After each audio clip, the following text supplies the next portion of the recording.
Okay, terribly sorry I'm so underprepared. I actually just got back from a convention out in Pomona, Anime Impulse, just to visit. My friend was doing her panel, so I thought I'd go and support, and I barely just got back in time to do this. I was thinking of like trying to do it there, but it ended up not being a hotel. It was like it was a very strange kind of layout. Can everybody hear me okay? Just so please don't hesitate to start typing in the chat. I just wanted to grab more books. So the concept for this is I'll probably read a little bit from my latest book. If you guys have questions about anything, I bought a bunch of books for Anime Los Angeles, as I'm sure some of you know, and then I couldn't go to Anime Los Angeles, so I have a lot. Okay, yay! Yay, hello! Yeah, so I have a lot of books, so what I'm gonna do is, I actually have let me see if I can grab it real quick. Uh, I have kind of a form that you're gonna be able to fill out, because what I'm gonna be doing hello. What I'm gonna be doing is I'm gonna essentially be offering signed books throughout the week. Let me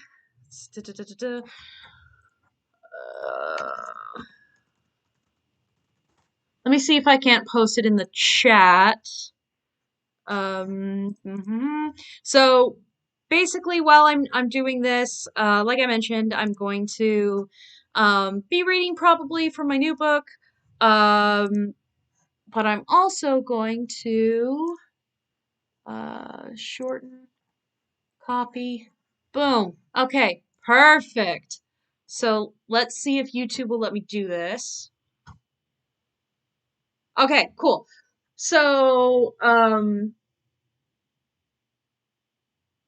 it doesn't look like it actually posted. Okay, well, I'll post the link either on my Twitter or on my Instagram or something like that. Oh no, it did post it. Okay, cool. Perfect. Good. Let me see if I can pin this. Yes, perfect. Okay, excellent. So that link is it's a little form. Um, if you want to get a signed book, if you want like a message or something like that, fill out that form at the end of the stream and throughout the week. The link will be live for about a week. And so yeah, you can get a signed book with a message. Um, let me before I continue on, how's everybody doing today? While I do all the stuff that I should have done um in preparation for this. Everybody doing okay? Ah, okay. Let's see. I'm gonna go ahead and post that. Okay.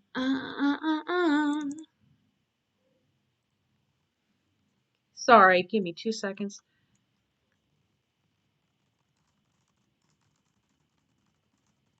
Okay. So this stream is probably gonna be about an hour or so. Oh, that's good. Walks are nice. I like walks. Okay, great. Now we are settled. Cool. Um, so yeah, hello to the two of you who are watching. It's good to be here.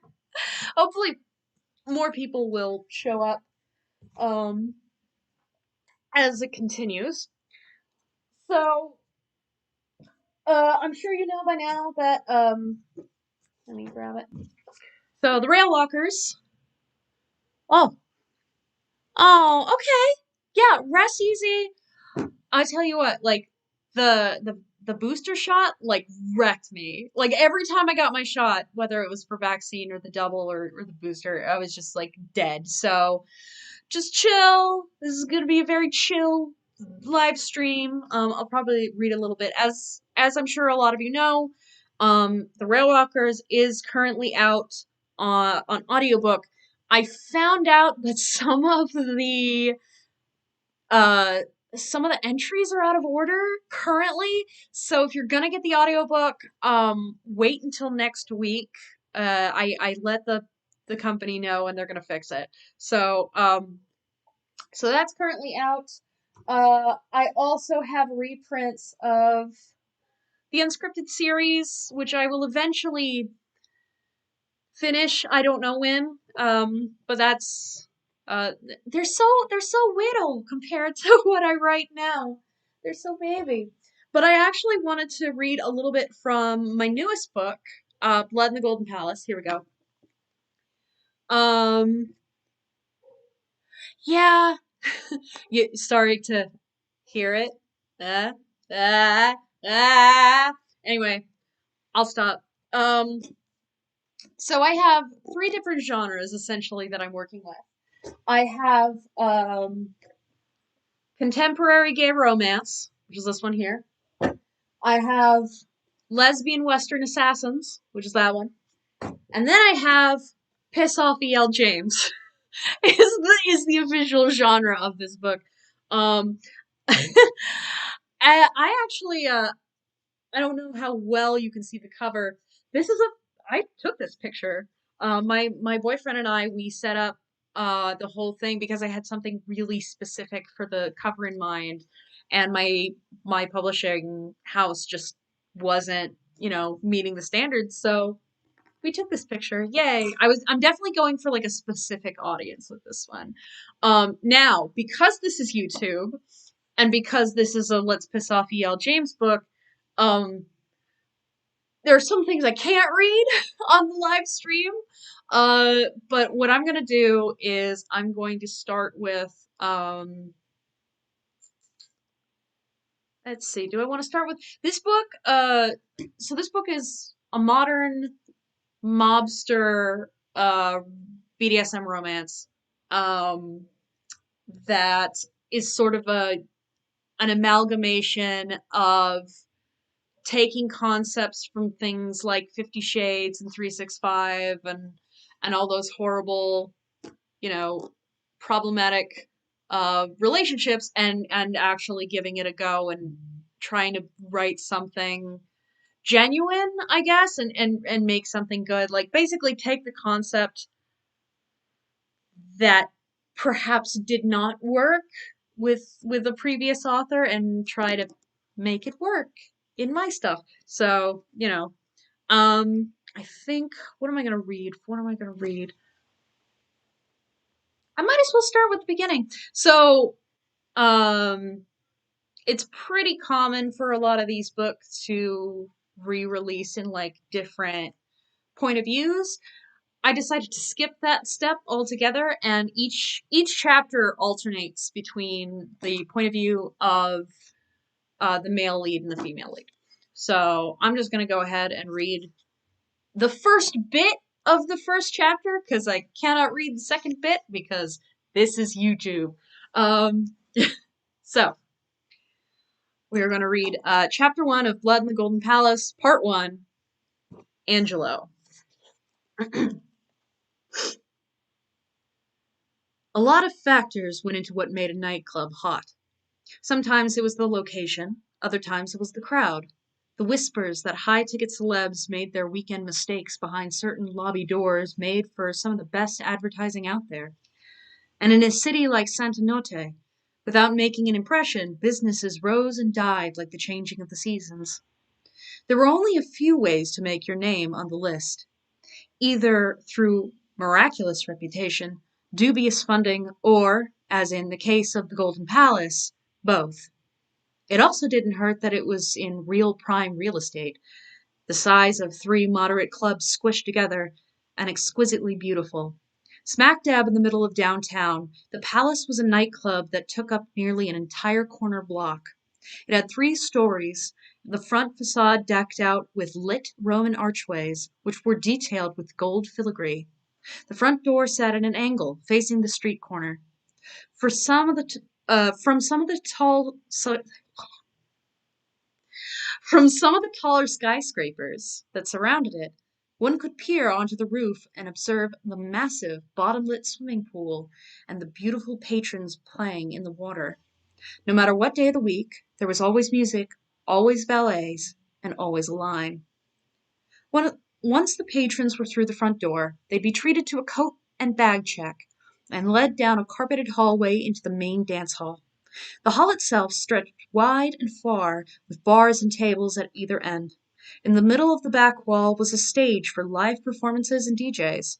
Currently, a smoke machine operated from beneath the stage, with laser lights strobing to the beat of house music. On the left-hand side, a corner of the dance floor was cut short, with glass doors leading out to a patio and a fire pit, outdoor bar, and private smoking area. Across from the glass doors were stairs up to the second floor. It was a wide balcony crowning the floor below, complete with a fourth bar to service guests in their private booths and tables. Beyond the bar was an employees-only door, guarded by a nasty-looking bouncer. Though it was difficult to make out with the main lights off, the walls of the palace were decorated with intricate woodwork and beautiful murals. It was a modern-day temple that would make the likes of Bacchus blush. Currently, it was 10:30, which meant that the palace had quite a few hours to go. Over at the left bar, a group of young ladies had gathered for shots, giddily discussing their night. They were like a flock of exotic birds, their sequined plumage glittering under the neon. One of them, a tiny blonde in a pink bodycon dress, reached out for her lemon drop when an ankle rolled in that massive high platform and she swayed to one side. Fortunately, the gentleman in the seat next to her managed to catch her just before she fell, keeping her upright. "Oh!" The blonde laughed nervously and righted herself, turning to the handsome stranger. "Sorry about that." He smiled. Even in the dark, it was easy to pick out broad shoulders, a chiseled jaw, and a well-tailored suit jacket. He shifted, one arm on the bar. "Don't sweat it," he said. "You girls having a good time?" The blonde glanced at her friends, who grinned in approval. "Oh, yeah," she answered. "Absolutely. This is my first time getting in. It's so exciting." "Oh, is that right?" The stranger prodded. Another one of the girls, a redhead this time, perked up. "We've been trying for months, but we got lucky." "Yeah," said another. "Super lucky. We met the owner." The stranger cocked a full eyebrow. "Really?" he said, smile widening. "Oh, that is a lucky break. Did he get you ladies in tonight?" They nodded. "How'd you meet him?" "Oh, we were standing outside in line," said another. "And he comes up and he introduces himself and he gets us in. It was so crazy. For real. Like, I tried to get in on my birthday a week ago and I didn't even come close." "Sounds like a real stand-up guy." The stranger sipped his cocktail and eyed the empty shot glasses on the bar. "By any chance, did the owner offer to pay for your drinks too?" "Yeah, he did," said one of the girls. "Wait, how'd you know?" The stranger finished off his drink and set the glass aside. "Lucky guess?" "Ah, there you girls are!" A new voice joined the conversation. A man stepped forward. A little on the shorter side, his hair was double his weight in gel, and his shirt remained permanently open above the third button. "How's about we head upstairs to a VIP table, huh? My treat." "Do I get to come along?" The stranger's voice made the short man balk, and he turned, caught like a kid with his hand in the cookie jar. The stranger's smile never faded. He popped his chin in his hand, his dark eyes twinkling.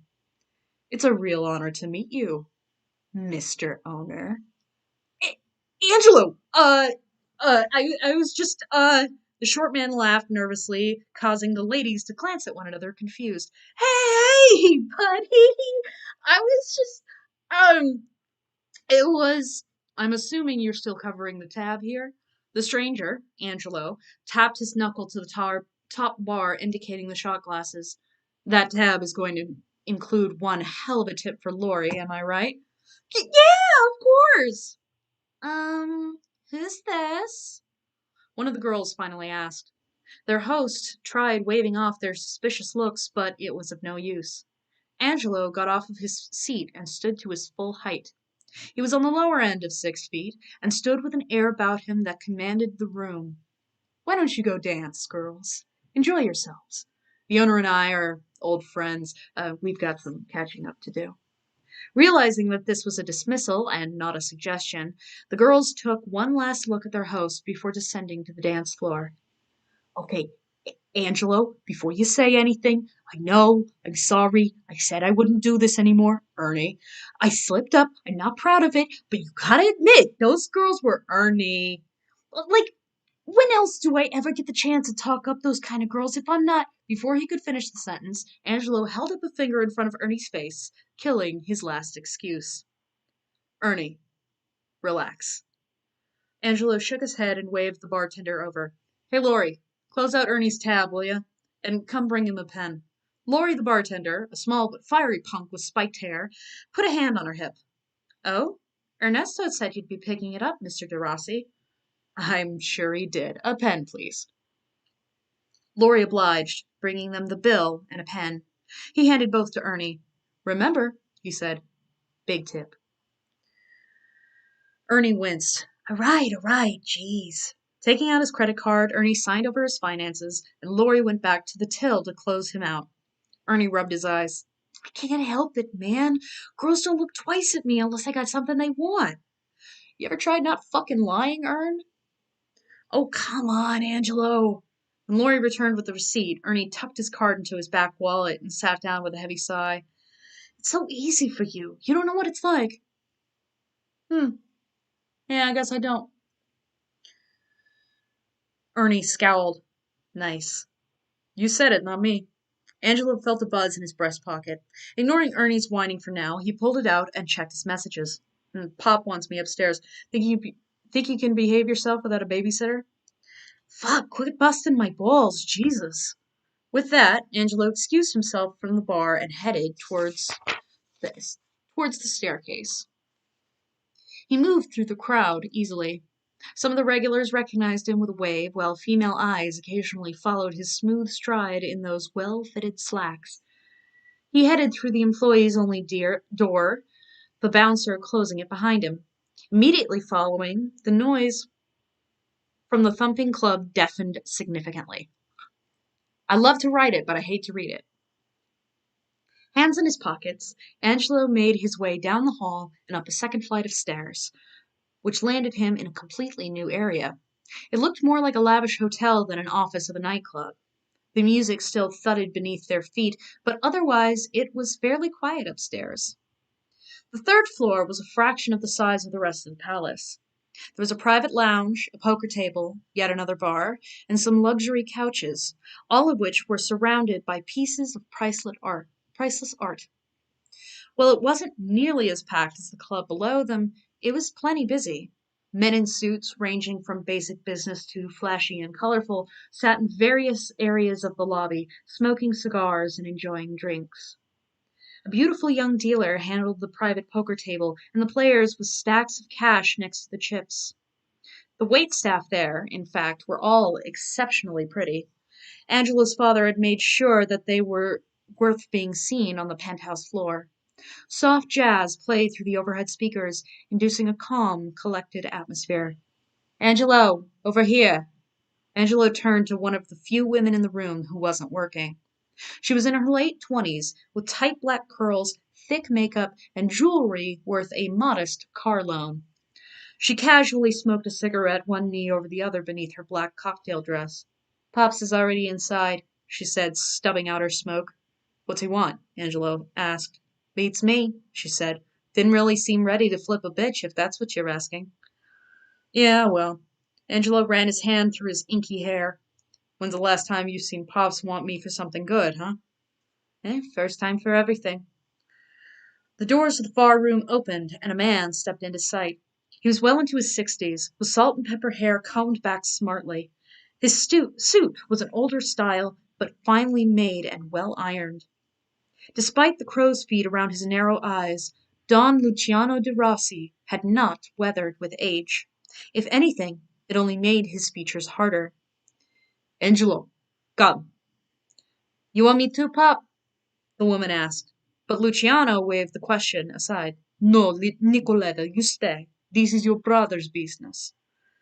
Nicoletta flashed Angelo a sour smile and turned back to the bartender, signaling a refill for her empty glass. Of course it is, she sighed. With an apologetic smile, Angelo left his sister's side and followed Luciano into the room. Inside had the markings of a standard high-end office. Wide windows peered down into the swimming pool, and bookshelves were lined with everything from law to philosophy, though many were gathering dust. Where am I? There I am. In the center of the room was a wide mahogany desk, smartly organized with a matching cushy chair. And to the right, perpendicular to Luciano's desk, was a second. It was an open notebook. On it, I'm so sorry, guys. Give me 1 second. On it was an open notebook, a money counter, and almost $5 million in cash, all in $100 bills. Angelo barely passed his father's counter a glance. The man was busy keeping tabs on each step going through the counting machine. Every time his father set up shop at the palace for the night, someone was always at the counting desk. Sit, Luciano instructed. Angelo did so and pulled a fresh cigarette. After lighting it, he handed it off to his father, who took it without a word.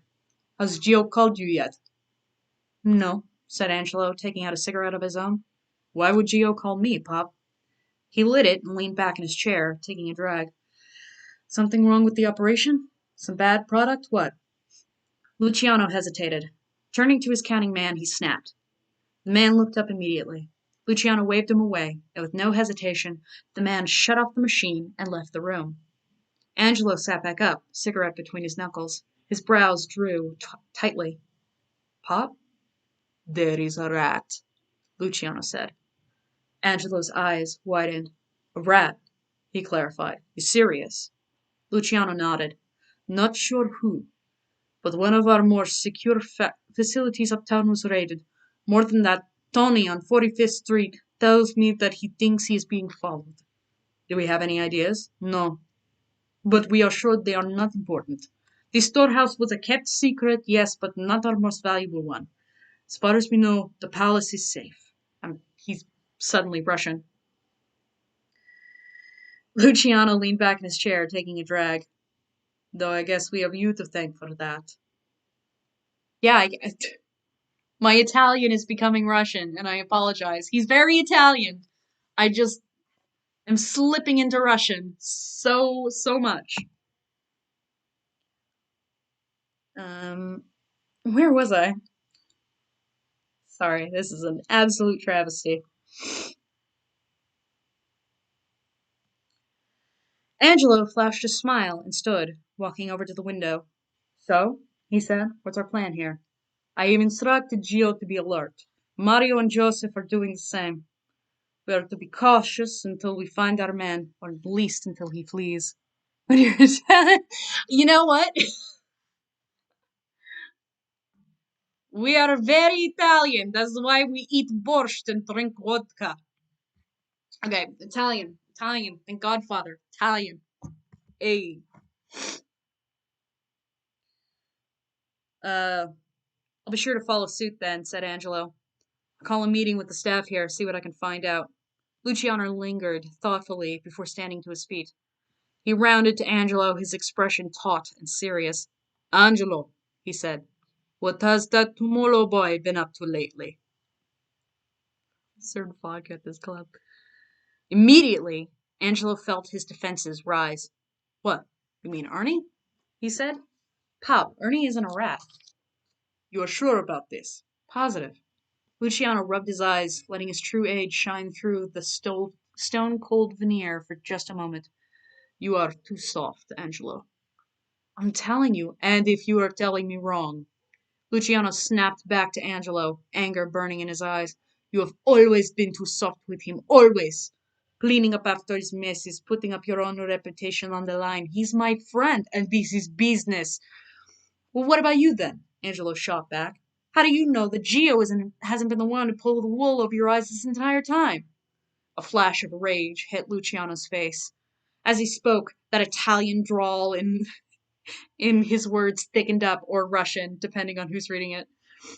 Don't you dare suggest that Giovanni would betray me. What, you run this place for a few years, you think you're fit to be the Don? No, no, si divento pazzo.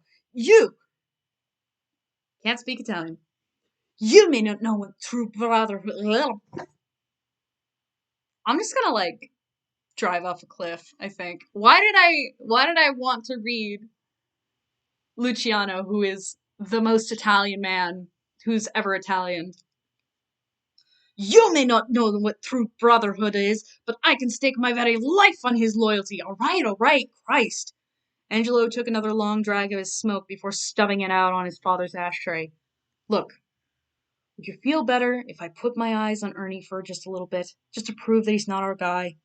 Luciano took a moment to consider the offer and then nodded. Fine. I'll get Al, keep tabs on him, but I'm telling you, you're wasting your time. Luciano didn't retaliate, which Angelo took as a dismissal. Without another word, Angelo left his father's office. Nicoletta was in the waiting room at the bar, but Angelo didn't feel like passing the message along just yet. Heading into the men's room, he went to the sink and washed his face. Patting it dry, he stared at himself. There were some features he shared with Luciano, certainly. They both had a rather strong jawline, for one thing, and shared the same imposing height. That was, however, where the similarities stopped. But Luciano's hair was combed expertly. Angelo's had a habit of staying in wild, devilish curls no matter how hard he tried flattening it down. His skin was warm like sun-kissed earth, and his eyes were vivid, haunting green, with flakes of gold that danced in his gaze. Angelo rolled his neck beneath his hands, hearing a few pops in his shoulders. He was barely 30, but all the stress of the business often left his body tensed, like his spine was a link of chains, pulled far too taut. Leaving the restroom, he finally approached Nicoletta. The bartender, Tammy was her name, maybe? It was hard to keep track. Poured him a scotch and soda without asking. Angelo nodded in thanks and turned to Nicoletta. Well, she cried, what's the news? Angelo glanced at the bartender. She was a cute little thing, with short cropped hair and some impressive earrings. Give us a second, would you, honey? The bartender nodded and stepped away. With a sip of his drink, Angelo leaned in further. We got a rat problem. Oh shit. Does Pop? He's got no idea. We're keeping it quiet for now, going to see if we can find him without causing a fuss. Nicoletta sipped her martini. Angelo wondered how many that made tonight, not that he had much room to talk. Guess that means you're going to be busy for the foreseeable future, she said. Yeah, probably. Why? Nicoletta put on a pseudo-official air. Well, as your floor manager, I feel like I should tell you that we have another employee turnover. What, again? What happened this time? Some of the girls got caught selling on the side. I know you like to keep this place clean, so I'll do the dirty work tonight after the shift. Ugh. Angelo rubbed his temple. That means we gotta hire again, don't we? It sure does. Fine. You got some resumes for me? Down in your office. Already laid out a few. Well, Angelo finished his scotch and pushed away the empty glass. Duty calls then, I guess. He stood and straightened out his blazer before turning to Nicoletta one last time. You know, usually floor managers are actually on the floor most nights, in case you forgot. Nicoletta smirked. Take it up with HR. She tapped the bar, indicating a refill for her martini. As Tammy came over to oblige her, Angelo saw her eyes flicker towards him. Despite his very full plate at the moment, that one look was enough to catch his interest. Angelo lingered a little longer. Say, are you new here, honey? He asked. Tammy looked up with a smile. 5 months ago I was. Angelo chuckled, hand in his pocket. There must be something new with your hair then. Hey, I'll be down in my office for the rest of the night. Think you can swing by for a little later for when your shift ends for some bottle service? I never do my work sober. Tammy's eyes twinkled, and in doing so, confirmed Angelo's suspicions. Of course, Mr. de Rossi. Should I bring the scotch? Oh, please do. Before leaving, Angelo caught Nicoletta rolling her eyes loudly with a scoff against her martini glass. With one last smile, Angelo turned about face and left the penthouse floor, heading back down to the workload that awaited him. And then I cannot read the next scene, but he bangs the bartender and forgets her name and feels really bad about it. And also other things happen. Yeah, yeah. It's steamy. Um, Other things happen. I want to get to something relevant. And then we meet Penny. No, no, not at all. So then we meet Penny, who is our female protagonist, who is our love interest. Penny is she lives with a kind of a retiree roommate, and she is a barista. I mean, yeah, kind of ish. She feels like sort of bad, but sort of in a like darn kind of way. Um, he's romantic. He's very romantic like that. So Penny is she's a barista. She, is minimum wage, 22-year-old. And she, through pure fate, is kind of convinced to go with her friends to a nightclub. Um, a nightclub that's actually very hard to get into. I wonder where. Anyway, and her coworker slash friend Daisy managed to also invite David, who is a regular at her coffee shop, and she's crushing on him pretty hard. So this is her chance to land her crush. Totally gonna land her crush, and that's what this book is about. Anyway, so now we're in Penny's head. It was a cold night that Saturday, the kind that made Penny wish she'd stayed home, curled up in front of her laptop with nice warm tea. But instead, she was clinging desperately to her jacket as she followed Daisy toward the front door of the Golden Palace. The fact that she was cold was only half the reason why. The other half had to do with the sparkly silver number that Daisy had convinced her to buy and bullied her to wear. It was definitely not Penny's usual fare. A backless, spaghetti-straped slip dress with silver sequins barely reaching her mid-thigh. She was thankful, at least, that the coat made it to her knees. Shh! Shh! Jonathan, shh! Shh! It is not Bar Sinister. I don't want to be sued. It's also way bigger than Bar Sinister, and they're open later, and they have better quality liquor. Yeah, I said it. All right. I swear to God, where the hell is he? Daisy looked at her phone. Unlike her compatriot, Daisy was perfectly comfortable in her two-piece crop top and flared skirt, complete with pump heels and a feathery jacket which probably didn't insulate as well as it should have. They stood away from the rest of the line, Daisy texting furiously. I swear, if he's not working tonight... Relax, said Penny. I'm sure he's around. Yeah. Penny? The two turned to see none other than David smiling their way. He wore a casual shirt and jeans with an athletic coat zipped up halfway. He grinned. Hey, glad this wasn't a prank, he joked. Oh, there's still time, said Penny wistfully. Oh, he texted back finally. Daisy rounded to the pair of them with a grin. Come on this way. He took Penny's hand and dragged them both over to the left side of the main entrance. The bouncer eyed them, but did nothing, as they were far enough away from the rope not to cause a disturbance. While Daisy did her best to watch for her boyfriend, David and Penny stood awkwardly beside one another. Penny wondered if she should try and make small talk, but considering that she was a small fish out of anything resembling water, she found herself tongue-tied. Fortunately, David did the work. So, he began, are you into the club scene or anything? Oh, who, me? Penny said with a nervous smile. Oh, no, not really. Oh? David cocked an eyebrow. Then why are you here? Penny's stomach did a backflip. Well, it's Daisy. She was really insistent, and I'm kind of a pushover. She finished with a laugh. David's smile remained ever so attractive. Pushover, huh? Yeah. Have been all my life. There you are! Davy's words brought them out of their conversation. Milo, Daisy's boyfriend, trotted towards them. He wore a security uniform which fit well over his stocky build. Between his bulging biceps and the tattoos crawling along the side of his thick neck, it was easy to see why Daisy liked him. Without any kind of decorum, Daisy flung her arms around Milo and kissed far too intimately for a public setting. Not bothered, Milo pulled his head back and addressed the others. These your friends? He said. Oh, yeah. Daisy took Penny's hand. Penny, this is Milo.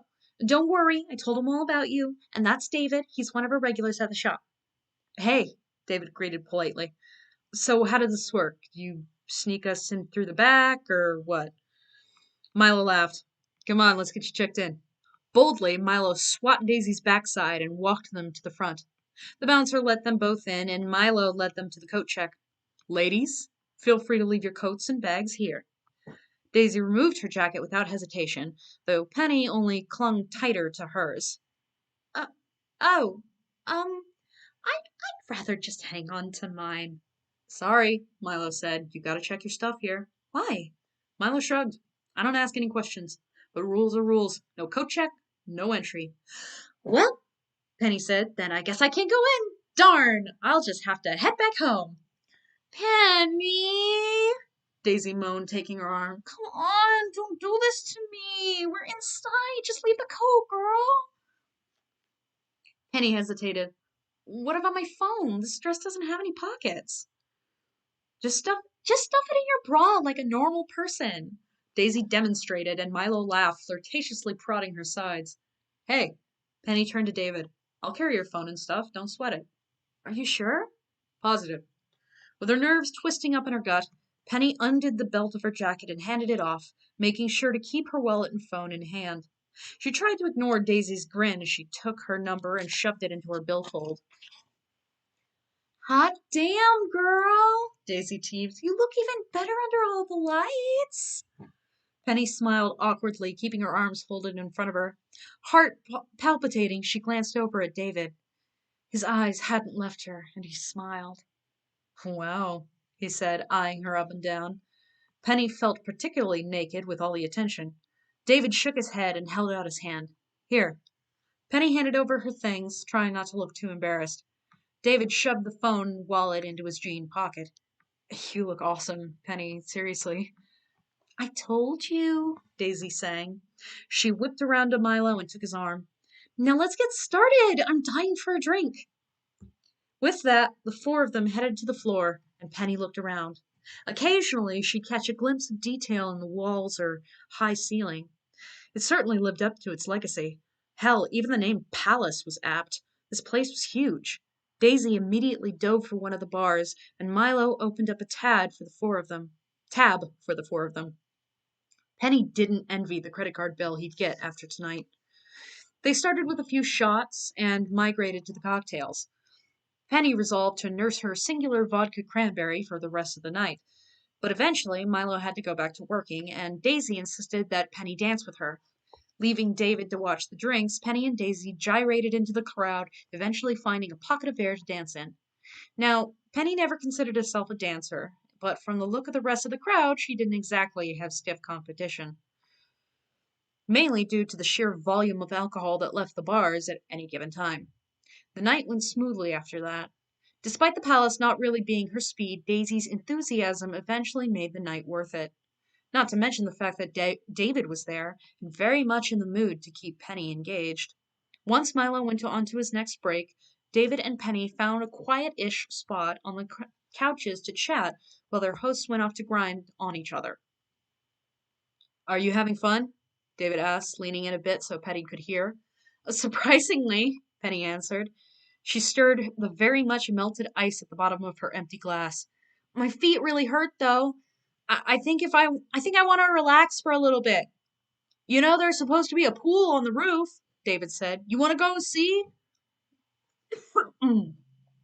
Penny lit up. Sure. Excuse me.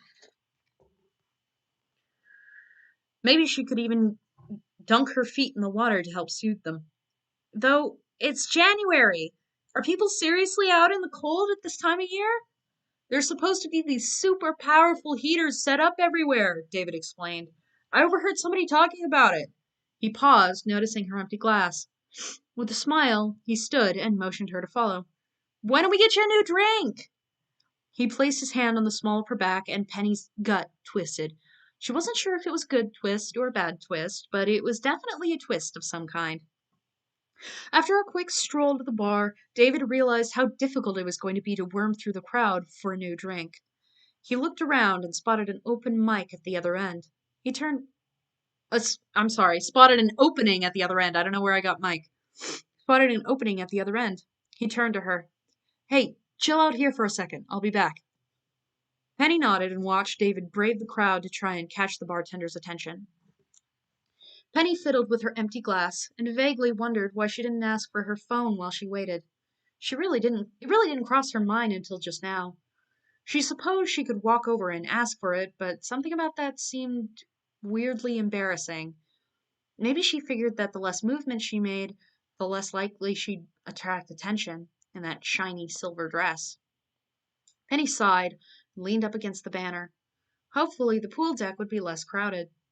Penny scanned her eyes across the crowd. A lot of dancing, plenty of drinking, endless laughing. It was practically a people's zoo. As her eyes trailed to the endless sea of heads, they came across something that made her stop dead. For all the looking that Penny was doing, she wasn't expecting anyone to look back. It was hard to see at first. The strobe lights didn't make it any easier. But the longer Penny looked, the more she realized that, yes, she had locked eyes with a strange man about 10 yards from where she was standing. He was tall and handsome, with curly black hair forced to behave against his beautiful jaw. He seemed to be alone, hence why his attention was turned to Penny. For some reason, Penny wasn't sure she could look away. Surprisingly, she wasn't even sure she wanted to. Something about this man's gaze was hypnotic. And then, through the darkness, he smiled. That smile was like a shock to Penny's nervous system. It was suave, elegant almost. Funny enough, Penny was sure that she never saw the man's eyes scope out her dress. Rather, he kept them politely on her own, and finally held up his drink in a toast. A way of saying hello? Penny smiled meekly and nodded back before ripping her gaze away. Her cheeks felt hot. She chanced another look. The stranger hadn't left his spot, nor had he looked away. Penny's heart slammed into her ears. Was he waiting for something? Inviting her over? Or perhaps expecting an invitation himself? She wrung her hands with her wet cocktail napkin, pondering. Should she do something? Say something? Her mouth was dry. She stared at the floor, and then glanced up again. There he was, still staring, still smiling. The meet cute. Hmm? Timidly, Penny waved. His smile widened. He waved back politely. For some reason, it made Penny giggle. She gripped her glass and stirred the melted ice. She looked up again. The stranger sipped his drink smoothly, wearing a curious expression in his eyes. Without thinking, Penny wet her lips. Slowly, the stranger pushed off from the wall, his emptied glass set aside, and made a move forward. Hey, sorry about the wait. David's voice was like being jolted awake. Penny snapped over to where David approached, a pair of fresh cocktails in his hands. He handed one off to her and put a hand on her hip. Somehow, her gut didn't have the same spring it had earlier. I just got another vodka cran. I hope that's okay. What? Penny looked to her new drink. Uh, oh, yeah, that's... Compelled, she returned to find the stranger again. He was gone completely. Her heart sunk just a little bit. Forcing her smile to return, she rounded back to David. That's perfect. Thanks. Shall we? Let's. Leading her with his hand, David walked Penny up the stairs to the balcony. Beyond the staircase, Penny could see the aqua lights of the pool deck. David opened the door for her. Initially, Penny felt a sudden chill of winter air, but the further they got out, she realized just how many gas-burning fires and heating lamps were working at full power. The fact that the walls protected guests from gusts helped too. Eventually, they found a delightful spot by a lamp looking out into the pool, as well with a view of the water, as well as with a view of the waterside bar. There we go. Ah, I guess we could have got drinks up here, David lamented. Oh well. Cheers. Cheers. They clinked their glasses together and took a sip. Despite the considerable decrease in people on the pool deck, Penny was feeling even more awkward than usual. Perhaps the crowds had an ability to keep her hidden away, and now she was all but exposed to wandering eyes. So, David leaned back on the couch, his arm resting along the top. What do you do outside of work? It's so weird to not see you in that uniform. Penny smiled. Oh, well, I cook when I can. Cook? David took a sip of his drink. Isn't that what you do all day? You're the baker, right? Oh, I just decorate the pastries in the morning, she said, waving off the question.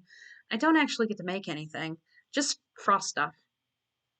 Huh, okay. Well, other than cooking, what do you like to do? Um, Penny rubbed her knee. I don't know.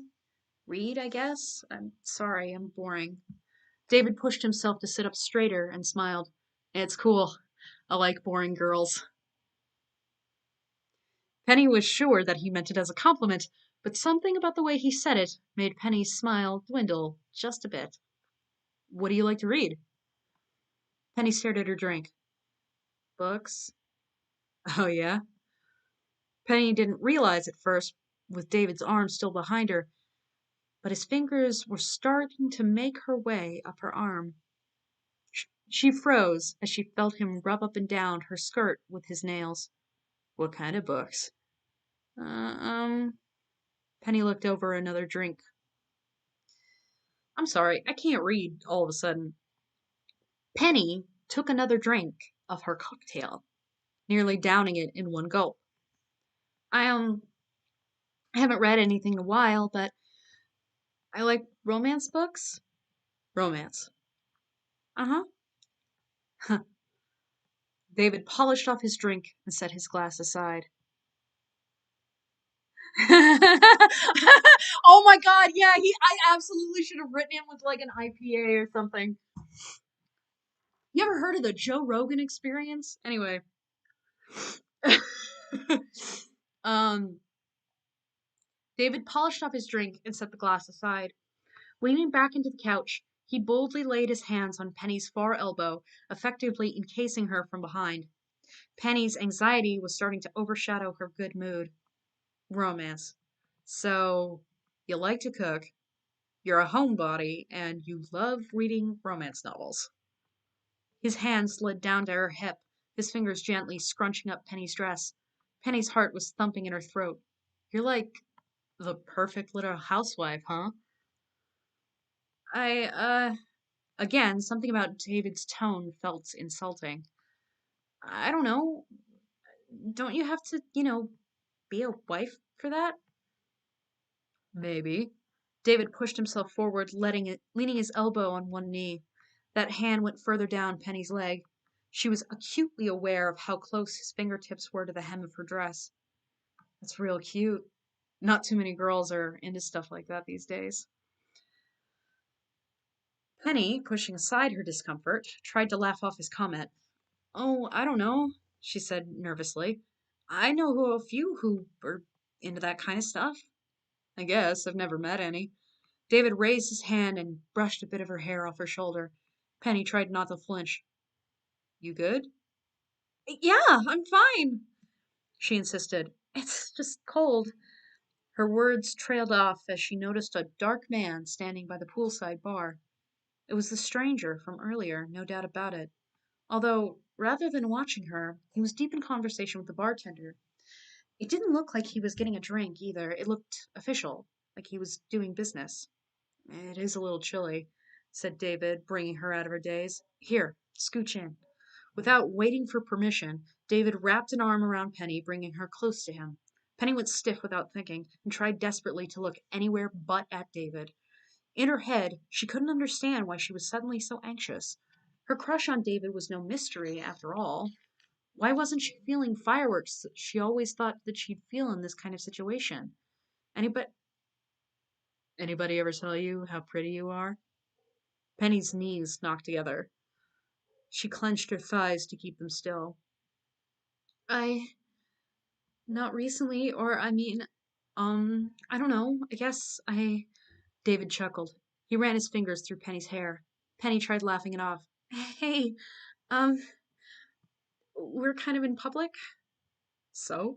Nobody cares. Well, hey. David tilted her chin, and Penny felt that cold pit in her stomach widen exponentially. You look really pretty, Penny. He ran his thumb beneath her lips. I, uh. Something inside her took hold of her body, and Penny gripped her empty cocktail glass quickly and held it up. Mind if I get another? David blinked. He looked between her and the glass and put on a smile. Sure. Hopefully this won't take as long. David took the empty glass to the bar and waited for the tender's attention. Once he was far enough away, Penny took a deep breath and calmed her rushing heart. She tried spotting the mystery man, but he was gone again. Penny leaned back in her seat and sighed, rubbing her forehead. Ugh, what is wrong with me? Dehydrated, maybe? Penny shot up in her seat. Sure enough, sitting adjacent on the couch was none other than her mystery man. He was even more handsome up close. He set a tall glass on the table in front of Penny, and she gave him a questionable look. Don't worry, it's water. Are you are you doing okay? Um, Penny squirmed in her seat. I'm fine, I think. You think? No. Yeah. No. I'm fine. I'm totally fine. I see. And your date? My what? The stranger nodded towards the bar. David was in the middle of buying another round for the pair of them. I couldn't help but notice that you two were getting cozy over here. Or at least he was getting cozy. Suddenly ashamed, Penny stared at her water glass. It's fine. I'm okay. He's my friend. I see. The stranger pulled out his phone, texting casually. Are you sure he's your friend? Penny sat up a little straighter. What? He didn't elaborate. Shoving his phone back into his pocket, he stood. Listen, I'm not here to ruin a good time, but if you need some help, I can intervene. Intervene? Hey, they were out of cranberries, so I got you. David slowed, and he and Penny's mystery man exchanged glances. Penny, who's this? His tone was prickly, and it only worsened Penny's mood. I, uh, I don't. Relax, said the man calmly. I'm not anyone important. Just decided to take a load off for a bit. David eyed him suspiciously.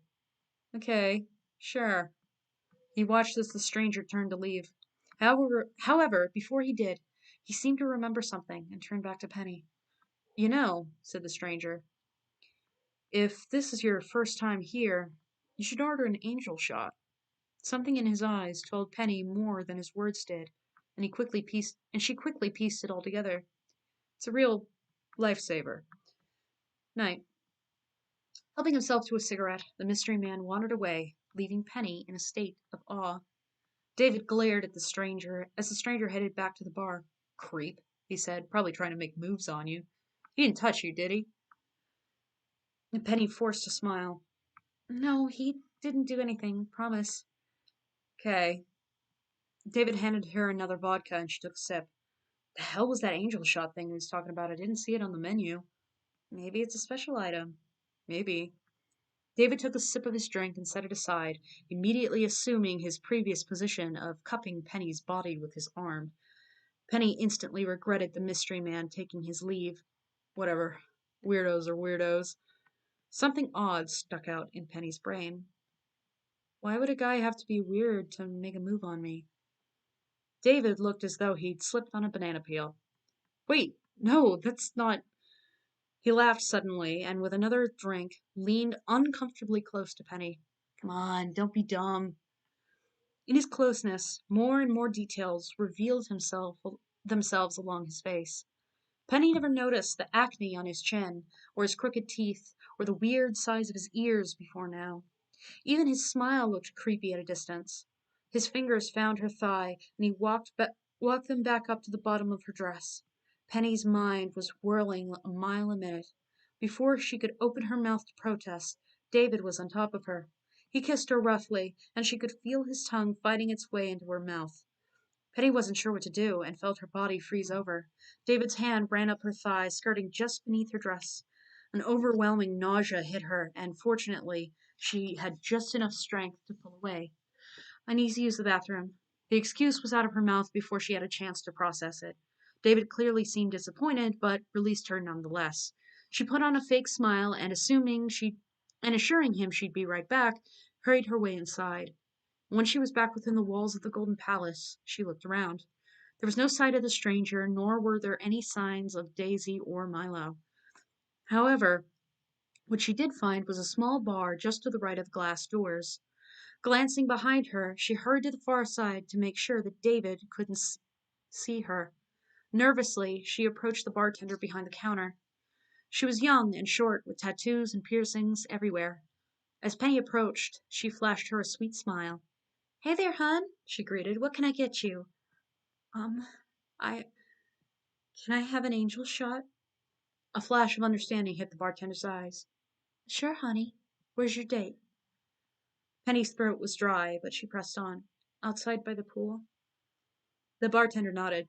She reached down behind her counter and came back with a key card. "Are you good to walk by yourself? Do you feel funny at all?" "No, I'm fine." "Great." She handed Penny the key card.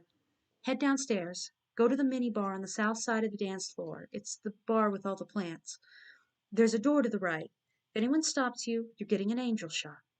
Head there and wait." Penny looked up, speechless. The bartender smiled kinder. "Don't worry. He won't know." "Thank you." Feeling 2 feet tall, Penny kept her head low and made her way to the door in question. Fortunately, no one stopped her as she went to the card reader. Once the door was unlocked, she headed inside. Within the door was an office. It was pretty normal compared to the rest of the club. Penny fiddled with the key card in hand, wishing that she'd asked for her phone back. Pacing the area, she finally sat down on one of the couches and waited. As she did, she eyed the details of the office. So far, there wasn't much that stood out to her. The security cameras were interesting to watch and occasionally switched to the other viewpoints all throughout the club. However, none of them switched to the pool deck, leaving her completely in the dark. After about 10 minutes of waiting, she wondered if she'd been overreacting. Maybe she just got got over herself and let David know that she didn't feel comfortable, he would have backed off. She hoped that he wouldn't get hurt or arrested. Penny wasn't sure how she'd live with herself if something stupid like this ruined his life. The door opened, and Penny lifted her head. For the third time that night, her mysterious stranger made himself known. "Glad you got the message," he said. "Do you mind if I examine you?" Penny flinched. "Examine me?" But the stranger put up a hand. "I'm just going to be examining your eyes. Make sure you didn't put anything into your drink." David wouldn't do something like that. "Are you absolutely sure?" Penny couldn't answer that with confidence. Taking a small flashlight from the desk, the stranger knelt down in front of her and turned it on. "Keep your eyes open for me." She did, and he flashed them quickly. "How do you feel?" he asked. "Dizzy? Tired? Drunker than you should be?" "No," Penny answered. He shut off the flashlight. "Well, good. At least he's not that much of a scumbag." "What happened?" Penny asked. "What did you do to him?" "I just asked him a few questions, had him turn out his pockets, which reminds me." He pulled out Penny's phone and wallet and handed them to her. "You should think about investing in a clutch." Penny clutched her things to her chest. "I mean, I would have had my jacket, but—" She trailed off. Perhaps it was the fallout of the night, but Penny felt unusually slow on the uptake, and only now put two and two together. "Wait a minute. What do you do here? Are you are you like a manager, or—" "You could say that." He pulled up a chair and sat down. "My name is Angelo. I own the place." Penny's eyes doubled in size. "You what? You you own?" "Yes." "Oh, wow." She guessed it all made sense. An owner wouldn't want a crime to happen under his own roof. Thank you, Mr. Angelo, for looking out for me, I mean. Angelo smiled, and Penny felt her anxiety melt away. Just Angelo, please. Make me sound like a substitute teacher. Penny laughed awkwardly. I guess. Now that her panic was gone, Penny stood. Hey, David's a nice guy. I really don't want to be any trouble. It was my fault. I should have said something. Angelo's smile fell just so, and he tilted his head to one side. A nice guy. I see. He's your friend. That's right. And did he ask before he started slobbering all over you? I. Penny fiddled with her hands. I think I was just giving him the wrong impression. Or, no, not even that. What then? I. I like him. I just. I get so nervous about this stuff. I was stupid. I should have just kissed him back. I overreacted, and it's gonna be awkward. Oh, this is bad. What did I do? Angela watched as Penny paced, talking mostly to herself. Realizing that she was making a spectacle of the situation, she sat back down on the couch. Angelo leaned forward. Listen, he said. Nobody can make decisions about your life but you. But from where I'm standing, you made the right call. Penny lifted her head. But what if he hates me? Angelo stood, hands in his pockets. It was Penny, right? She nodded. If he hates you because of this, let him hate you. He turned to leave the office, but stopped at the door. Guys like that aren't men. They're selfish boys. Trust me. He's not the kind of person you want in your life. He glanced behind him. Do you have friends here? Penny nodded. Get in contact with them. You're free to stay in here until you feel safe enough to go home. I'd prefer it if your friends escorted you. Penny put on a timid smile. I think I'd prefer that too. One last nod. Angelo turned and left Penny to her thoughts. And then she goes home and relaxes to herself because that's this kind of a book. Um,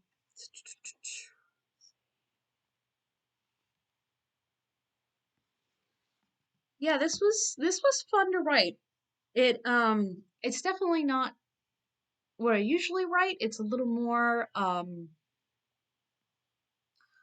I guess cliched is really the only way to do it. It's much more of a traditional sort of romance. But it was very fun, and it's a book that I started out of like spite, and then the longer I wrote it, like the more fun it was, and I ended up really, really liking these characters. Um, and if you are wondering how they end up together, or at least physically within the same space, Angelo ends up kidnapping her because she sees something that she shouldn't see. And then we have a really awkward hostage kidnapper situation, but it's complicated because Angelo doesn't really want to kidnap her, but like he has to bend to the wills of his family because his dad is really old school and they don't know if she's gonna run to the cops or not. So it's a whole thing. So that's Angelo and Penny.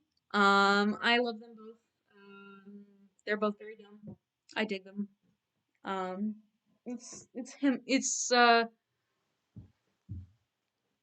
himbo hours, really. What time is it? Oh God, it's already 4. Well, I was gonna open for questions, but there aren't a lot of people in the chat, so uh, I will have the link that I pinned up on my Facebook as well as my Twitter. Um, if you want a signed copy of any of my books, please fill out the form. It's only going to be active for like a week, I think. I have a lot of copies that I would like to get rid of, so um, in that case, unless anybody had a quick question, I'm just gonna log off and probably get something to eat. Thank you for joining and listening to my silly stories. But I'm gonna go. Bye.